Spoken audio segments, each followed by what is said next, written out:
Bhurelal Trump ने एक बार फिर से दावा कर दिया है कि जो भारत पाकिस्तान के मध्य में युद्ध हुआ था उसमें 5 लड़ाकू विमान गिराए गए। और अब की उन्होंने 24वीं बार यह कहा है कि मैंने ट्रेड डील की धमकी देके दोनों देशों के बीच में सीज फायर कराया। और ये जब से घटना घटी है कंटिन्यूअस ट्रंप के दावे में कोई बदलाव नहीं है। एक ऐसा व्यक्ति जिसकी जबान कब फिसल जाएगी और कब उसकी विचार बदल जाएगी, वो व्यक्ति लगातार एक बात पे टिका हुआ है कि उसने ट्रेड डील की धमकी देके भारत पाकिस्तान का युद्ध रुकवा दिया।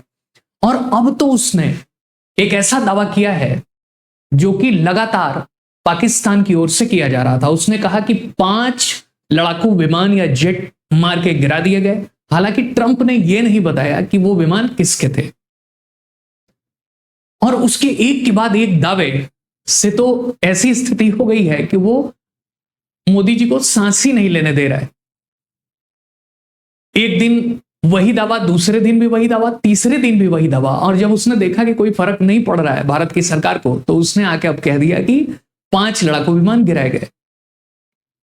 और सबसे इंटरेस्टिंग बात यह है कि ये लड़ाकू विमान जो गिराए गए, यही दावा तो पाकिस्तान भी करता आ रहा था कि ये लड़ाकू विमान गिराए गए जिसमें 3 रफेल थे और 2 अन्य कोई विमान थे।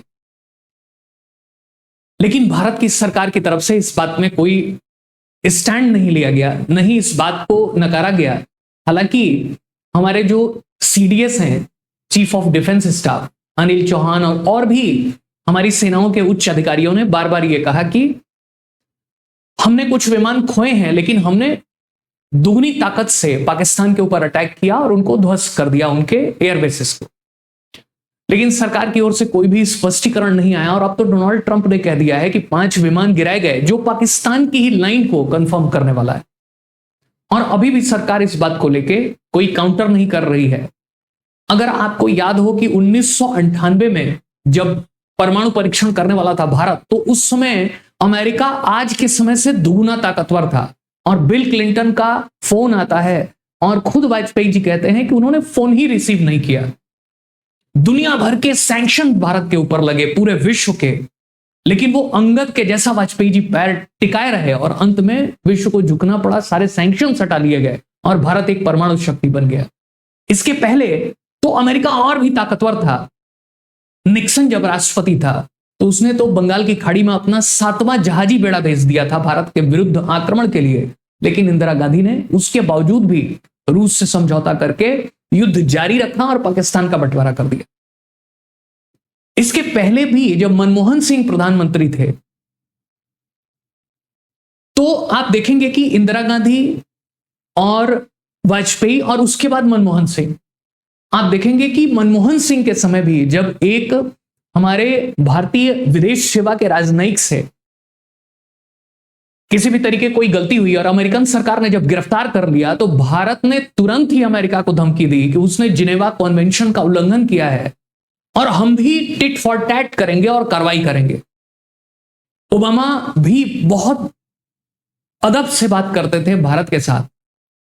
लेकिन ये जो ट्रंप है, इसने तो पूरा मजाक बना दिया है। और कहीं ना कहीं इसके पीछे कुछ सरकार की कमजोरी भी लगती है, क्योंकि वो काउंटर ही नहीं कर पा रहे हैं। ऐसी क्या मजबूरी है कि आप अमेरिका को काउंटर नहीं कर पा रहे हैं? पहले भी हमारे ट्रेड होते थे, पहले भी वो लोग सैंक्शन लगाते थे, पहले भी धमकियां देते थे। और जब ईरान जैसा देश नहीं डर रहा है, जब नॉर्थ कोरिया जैसा देश नहीं डर रहा है, तो भारत तो एक उभरती हुई ताकत है। दुनिया की सबसे बड़ी आबादी वाला देश है। ऑफिशियली 146 करोड़ हम हो गए हैं, और उसके बावजूद भी हम काउंटर नहीं कर पा रहे। असीम मुनीर को बुला के, और यह पहली बार ऐसा होता है कि बिना किसी पद पे बैठे हुए मिलिट्री अधिकारी को अमेरिका का राष्ट्रपति बुलाता है और लंच डिनर कराता है। यूनाइटेड नेशंस में पाकिस्तान को आतंकवाद निरोधी समिति का अध्यक्ष बना दिया जाता है।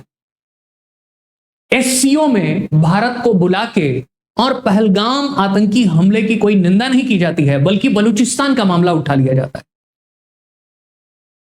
इसके बावजूद भी हम कोई कड़ा प्रतिरोध नहीं करते हैं। हमारे नागरिकों को ठीक है, उनसे कुछ गलती हुई होगी, लेकिन हथकड़ियों में बांध के और पैरों में रस्सी बांध के, चेन बांध के ट्रंप भिजवा देता है जानवरों जैसा, और उसके बाद भी हम कोई प्रतिक्रिया नहीं देते हैं। इतना तो हम कर सकते थे मैक्सिको जैसा या छोटे देशों जैसा, इतना तो हम कर सकते थे, ये बोल सकते थे कि कम से कम हमारी जहाजें जाएंगी, हमारी एरोप्लेन्स जाएंगी और उनको लेके आएंगी।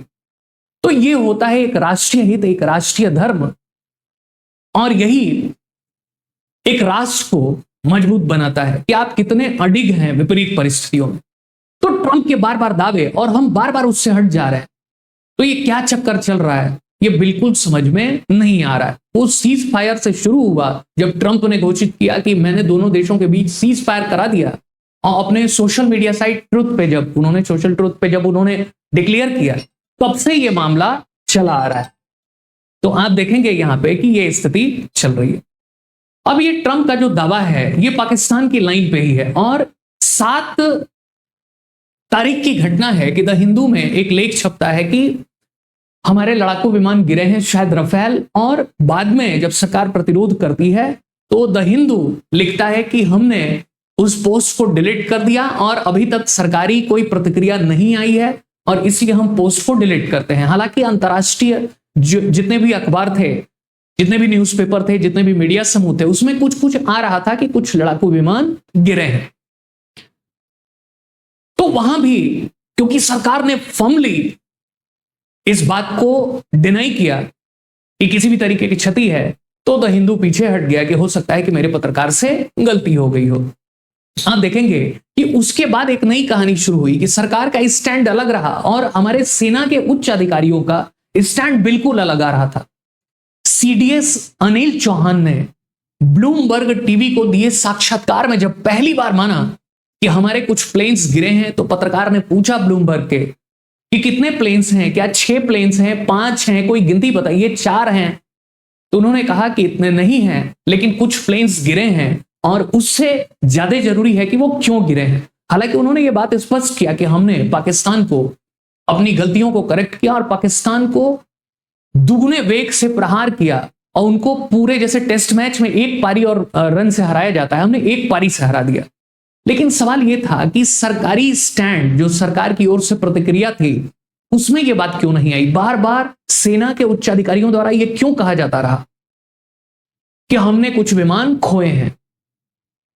और युद्ध में नुकसान तो होता ही है, इसमें कोई दो राय नहीं है। पाकिस्तानियों का तो पूरा एयरबेस उड़ गया, पाकिस्तानियों की तो स्थिति खराब हो गई, उनका तो न्यूक्लियर जो साइट था वही उड़ा दिया गया, उनके कितने जहाज, कितनी मिसाइलें ध्वस्त कर दी गई, जो तुर्की से ड्रोन ले रहे थे वो ध्वस्त कर दिए गए, PL-15 मिसाइल ध्वस्त कर दी गई, J-10 जो उनकी प्लेन थी उसको मार गिराया गया, 10 प्लेन मार गिराए गए।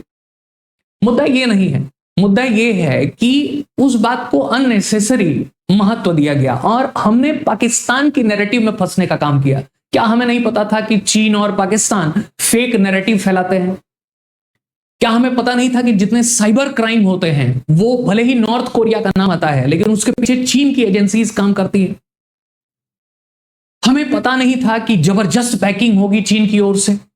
और यही बात हमारे मिलिट्री के अधिकारियों ने कहा। 2 बातें बड़ा गौर करने वाली हैं। एक तो उन्होंने कहा कि चीन सीधा सीधा भाग ले रहा था इसमें। उन्होंने कहा कि हम 3 दुश्मनों से लड़ रहे थे और लाइव डेटा शेयर कर रहा था चीन, खुल के भाग ले रहा था, मिसाइल से लेके प्लेन से लेके अपनी पूरी जियोपॉलिटिकल लोकेशन दे रहा था चीन। ये हमारे सेना के उच्च अधिकारी कह रहे हैं और वो ये कह रहे थे कि भारत एक साथ कई सेनाओं से लड़ रहा था। तुर्की और अजरबैजान भी खड़े थे, तुर्की के ड्रोन खड़े थे।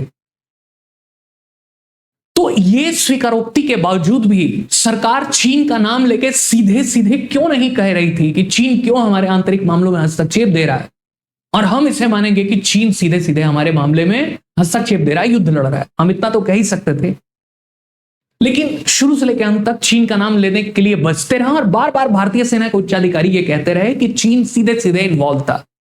तो यहां पे थोड़ी सी स्थिति दिखाई दी। अब दिनों रात हम कहते हैं कि चीन के सामान का बहिष्कार कर देंगे, हम चीन की सारी गतिविधियों को बंद कर देंगे। यहां तक कि प्रधानमंत्री जी ने अपने भाषण में कहा कि जितने भी व्यापारी बंधु हैं वो ये तय कर लें कि विदेशी सामान नहीं मंगाएंगे, और सभी लोगों से अनुरोध किया जाता है कि वो अपने घर में विदेशी सामान का लिस्ट बनाए। ये खाली बातें हैं, इसका कोई मतलब नहीं है। चीन के साथ हमारा व्यापार दिन दूनी रात चौगुनी वृद्धि कर रहा है और हम व्यापार घाटे में हैं। 118 बिलियन डॉलर का ट्रेड 2023-24 में हुआ है चीन के साथ, जिसमें से 102 बिलियन का उन लोगों ने सामान भेजा है, निर्यात किया है। हमने खाली 16 बिलियन डॉलर का सामान निर्यात किया है या भेजा है। तो सीधे सीधे आप मान के चलिए कि भयंकर नुकसान की स्थिति है, जिसे व्यापार घाटा बोलते हैं। पूरा ही पूरा ट्रेड व्यापार घाटे में है चीन के साथ। उनका जो शेंजन का इलाका है, जो उनका बीजिंग है, पिकिंग है, शंघाई है, उनके कितने शहर हैं, पूरा यूट्यूब हमारे उन ट्रैवलर्स से भरा हुआ है जो चीन के मार्केट में जाते हैं और दिखाते हैं कि कई सारी गलियां ही इंडियंस ने भर रखी हैं। इतना भयंकर ट्रेड हो रहा है। वहां भारतीय खाने मिल रहे हैं। दीपावली से आने के पहले वो साल भर दीपावली की तैयारी करते हैं, साल भर होली की तैयारी करते हैं। पूरा बाजार हमारा चीन के सामान से पटा पड़ा है। और चीन के जो सबसे बड़े व्यापारिक साझेदार हैं उनमें से एक हैं हम, लगभग टॉप 10 में आते हैं। अमेरिका के साथ चीन का साल भर का व्यापार 582 बिलियन डॉलर का है। अभी तो हम अमेरिका के साथ वहां तक पहुंच ही नहीं पाए हैं। 190 बिलियन डॉलर का ट्रेड होता है हमारे साथ अमेरिका का। हालांकि हम फायदे में हैं, निर्यात ज्यादा करते हैं, लेकिन हमने एक लक्ष्य बनाया है कि 2030 तक मिशन 500 बनाया है कि भारत 2030 तक अमेरिका के साथ 500 बिलियन डॉलर का व्यापार करेगा। और चीन आज के समय में ही 582 बिलियन डॉलर का व्यापार करता है, जिसमें से आप मान के चलिए कि 482 बिलियन डॉलर का तो खाली निर्यात करता है वो। अमेरिका से लगभग 100 बिलियन डॉलर के आसपास का वो खाली सामान आयात करता है। पूरा ट्रेड सरप्लस है। हांगकांग को 570 बिलियन डॉलर हांगकांग के साथ ट्रेड है। दूसरे नंबर का ट्रेडिंग पार्टनर है चीन का। तीसरे नंबर पे जापान है, 330 बिलियन डॉलर का ट्रेड होता है। चौथे नंबर पे साउथ कोरिया है, 300 बिलियन डॉलर का ट्रेड होता है। उसके बाद वियतनाम और अन्य भी देश हैं, थाईलैंड, इंडोनेशिया, कंबोडिया। तो भारत एक बड़ा ट्रेडिंग पार्टनर है। क्या हम चीन के ऊपर यह दबाव नहीं बना सकते थे अपने ट्रेड का हवाला देके कि वो पाकिस्तान को इस हद तक हेल्प ना करे, खुल के ना आए, करता रहे मानसिक समर्थन जैसे पहले करता था, लेकिन हम वो भी नहीं कर पाए। और आम जनता को सरकार कह रही है और प्रधानमंत्री जी कह रहे हैं कि आप चाइनीज सामान मत खरीदिए। इनडायरेक्टली, नाम तो नहीं ले रहे हैं, लेकिन कह रहे हैं विदेशी सामान का बहिष्कार करिए। और गणेश जी जो आते हैं उनकी आंखें छोटी होती हैं, वो आंखें खुलती नहीं है, ऐसे इनडायरेक्ट बातें बोली जा रही है। और नीति आयोग 18 जुलाई को कहता है कि हमने जो 2020 में चाइनीज गुड्स के ऊपर, चाइनीज कंपनीज के ऊपर जो रोक लगाई थी कि भारत में इन्वेस्टमेंट ना करें, उनके ऊपर हम रोक हटाते हैं। और वो सलाह दे रही है नीति आयोग सरकार को, जो मान भी लिया जाएगा, कि 24% इन्वेस्टमेंट तो वो सीधे किसी कंपनी में कर सकते हैं चाइनीज। हमको तो बताया जा रहा है कि ये तो सिक्योरिटी थ्रेट है। तो एक दुश्मन देश के साथ, जिसके साथ अभी अभी सेना के सारे अधिकारियों ने कहा कि चीन खुल के भाग ले रहा था इस युद्ध में, और उसके साथ नीति आयोग कहता है कि उसकी कंपनियों को आने दीजिए। हमने टिकटॉक बैन लगा दिया कि हमको सिक्योरिटी के खतरे हैं, चाइनीज एप्स को बंद कर दिया। और नीति आयोग कह रहा है कि उन कंपनियों को आने दो और भारत में इन्वेस्टमेंट करने दो, स्क्रूटनी की जरूरत नहीं है। कमाल की नीति चल रही है भाई। तो विदेश नीति पूरा कंफ्यूज, आंतरिक नीति भी पूरा कंफ्यूज चल रही है। मजाक हो रहा है पूरा। ये क्या हो रहा है समझ में नहीं आ रहा है। अब आप देखिए कि इसी बीच में हमारे विदेश मंत्री एस जयशंकर जाते हैं चीन में, और वो कहते हैं, एससीओ की मीटिंग में भी गए, उन्होंने कहा कि एससीओ का उद्देश्य है कि जो है आतंकवाद का विरोध करे और द्विपक्षीय मामलों में ना पड़े, जैसे चीन को पता ही ना हो। सीधे सीधे एससीओ में रूस भी था, और तब भी पाकिस्तान का स्टैंड लेता हुआ चीन दिखाई देता है, जहां राजनाथ सिंह ने मना कर दिया कि हम साइन नहीं करेंगे। एक तरीके से यह भी चकमा देने की कोशिश थी, बेइज्जती थी चीन के द्वारा। तो एक तरफ चीन सीधे सीधे आक्रामक कार्रवाई कर रहा, और इतना बड़ा ट्रेड होने के बावजूद भी हम चीन को दबाव में नहीं ला पा रहे। इसको आप विदेश नीति की फेलियर मानेंगे। विदेश नीति का मुख्य उद्देश्य होता है राष्ट्र हित, नेशनल इंटरेस्ट। और देखिए, अभी जाते हैं हमारे विदेश मंत्री एस जयशंकर, और कहते हैं कि भारत चीन संबंधों में कोई तीसरा देश नहीं आना चाहिए। कमाल की बात है, जैसे चीन को पता ही ना हो कि वो क्या कर रहा है। चीन तो खुल के कह रहा है, अभी ऑपरेशन सिंदूर के बीच में ही, उसके बाद भी उन्होंने कहा कि हम चाहते हैं कि शांति हो, लेकिन पाकिस्तान हमारा सबसे भरोसेमंद सहयोगी है, और अगर उसकी संप्रभुता, उसकी क्षेत्रीय अखंडता की बात आएगी तो चीन खुल के समर्थन करेगा। अब बताइए चीन क्या बोले, उसने तो खुल के बोल दिया कि पाकिस्तान के साथ वो खड़ा है। आप उसको समझा रहे हैं कि प्लीज, यही जयशंकर 2023 में कह रहे थे कि चीन इतना बड़ा है, उतनी बड़ी इकोनॉमी है, और भारत उसके आगे कुछ नहीं है, हम लड़ाई कर ही नहीं सकते, हम उसका विरोध भी नहीं कर सकते। और अब ज्ञान दे रहे हैं। ऊपर से ये लिखते हैं कि अभी अभी मैं गया था और प्रेसिडेंट से बीजिंग में मिला मैं, और मैंने सारी वस्तुस्थिति बता दी। शी जिनपिंग से मिला और मैंने सारी वस्तुस्थिति बता दी, और यह भी बताया कि apprised President Xi Jinping, then what's going on between our relations, हमारे रिलेशंस में क्या चल रहा है, मैंने वस्तुस्थिति से अवगत करा दिया। अप्राइज्ड मतलब होता है कि घटना स्थिति की जानकारी देना। दो मामलों के बीच में किसी को आप जानकारी दे रहे हैं, तथ्यों की सूचना दे रहे हैं, इंफॉर्मेशन दे रहे हैं। अब बताइए क्या मजाक है? क्या चीन को यह पता नहीं है कि भारत, पाकिस्तान और भारत चीन के बीच क्या संबंध है? इतनी दूर गए थे भाई साहब ये बताने के लिए, जानकारी देने के लिए शी जिनपिंग को कि हमारे संबंध क्या है। चलो अपडेट कर देते हैं करंट अफेयर्स का, जीके और जीएस का। तो ये मजाक ही चल रहा है, ये स्थिति हो रखी है। अब मोदी जी बार बार ये कहते रहे कि हम अपने शत्रुओं को पहचाने, अपनी जो स्वदेशी चीजें हैं उसको प्रमोट करें, और हमने आतंकवादियों के गढ़ को मिट्टी में मिला दिया। ऑपरेशन सिंदूर ने बता दिया कि दुनिया में भारत की क्या स्थिति है। हमने अपनी ताकत दिखा दी, और यहां हो उल्टा रहा है। असीम मुनीर को फील्ड मार्शल बनाकर प्रमोट कर दिया गया, पूरे पाकिस्तान में जश्न मनाया गया। इधर ट्रंप बार बार कह रहा है कि 24वीं बार उसने कहा कि मैंने ट्रेड डील की धमकी दे दी, सीज फायर करा दिया। पहली बार ऐसा हुआ कि कोई विदेशी राष्ट्रपति, प्रधानमंत्री, कोई तीसरा देश आके सीज फायर की बात कह रहा है। तो एक तरीके का मजाक ही था ये पूरी व्यवस्था में।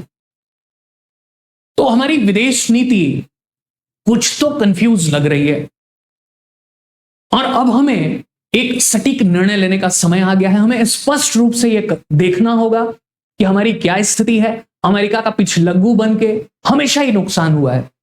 2014 के बाद से लगातार हम अमेरिका के नजदीक गए, और अब हालत यह हो गई कि वहां के जो पदाधिकारी हैं ट्रंप सहित, वो भारत को धमकी दे रहे हैं कि अगर तुमने रूस के साथ संबंध बढ़ाए तो तुम्हारे ऊपर और टैरिफ ठोकेंगे। ब्रिक्स में तुमने अगर सहयोग बढ़ाया तो और टैरिफ लगाएंगे तुम्हारे ऊपर।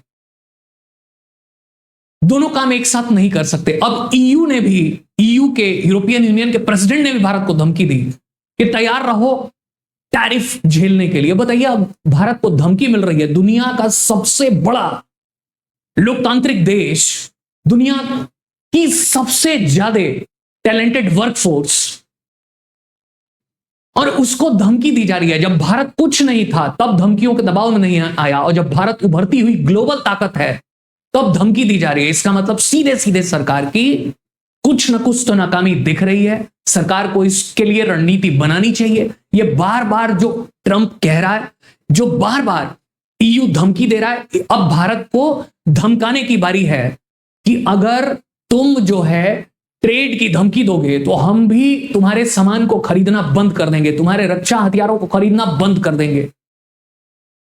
2 मिनट में औकात में आ जाएंगे। चीन जो 1980 के दशक तक भारत के बराबर या उससे पीछे ही था, आज अमेरिका को भी फेल करने वाली ताकत बन गया। तो क्या वो विदेशियों के पैसे से बना? क्या विदेशियों के सामान से बना? स्वदेशी सब कुछ विकसित किया है चीन ने 30-35 सालों में, तो भारत क्यों नहीं कर सकता? तो इस बात की ओर ध्यान देना चाहिए। खाली हम लोग कर क्या रहे हैं? राजनीति, राजनीति, राजनीति। हर महीने, हर 2-4 महीने में एक बार चुनाव होगा और उसी में सारे बिजी रहते हैं। पूरी मीडिया मैनेज कर दी गई है जिसमें कि हमें सही सूचनाएं नहीं मिल पाती। पढ़ाई लिखाई भी वही हालत हो रखी है। तो ओरिजिनल जागरूकता तो मिल ही नहीं पा रही है। तो अगर हमने इसको सटीक समय पे ना देखा तो भारत की स्थिति और गिरती जाएगी और अंत में वही होगा कि पाकिस्तान जो अभी प्रोपागेंडा ऑपरेशन सिंदूर के बाद पाकिस्तान ने किया था वो चीन के सहयोग से पूरा सक्सेसफुल रहा है। तो हमें इस बात को देखना होगा। इसके बावजूद कि हमने पाकिस्तान को बैकफुट पे ला दिया, हमारी सेनाओं ने अदम्य पराक्रम दिखाया और पाकिस्तान की स्थिति इतनी खराब कर दी कि भागे भागे वो तुरंत जाके सीज फायर के लिए ट्रंप को कन्विंस करते हैं। तो हमें तो पता है कि ट्रंप क्यों धमकी दे रहा है। वो चाहता है कि भारत फिर से मिमियाते हुए रूस से दूर जाए, ब्रिक्स या कोई भी अन्य क्षेत्रीय संगठन में सक्रिय योगदान न दे और खाली अमेरिका और यूरोप, खास करके अमेरिका के ऊपर निर्भर रहे। तो यही स्थिति बनी हुई है। तो अब हमें निर्णय लेने का समय आ गया है। सरकार को कुछ जवाबी उपचार करना होगा, इसकी दवाई देनी होगी, सठे साठ्यम समाचरित करना होगा। जो गीता का उपदेश है, दुष्ट के साथ दुष्टता का व्यवहार करना होगा, ट्रंप को उसी की भाषा में जवाब देना होगा। आपको क्या लगता है बताइएगा। अगर ये वीडियो पसंद आए तो इसको लाइक करिए, सब्सक्राइब करिए, शेयर करिए और कमेंट बॉक्स में बताइए कि आपको ये कैसा लगा। आप ये भी बताइए कि आप मेरी बातों से सहमत हैं या असहमत हैं, और क्या ये ट्रंप का बार बार बोला जाना सरकार की कमजोरी है या सरकार कुछ दूसरा सोच रही है, बताइएगा जरूर। धन्यवाद, नमस्कार, थैंक यू।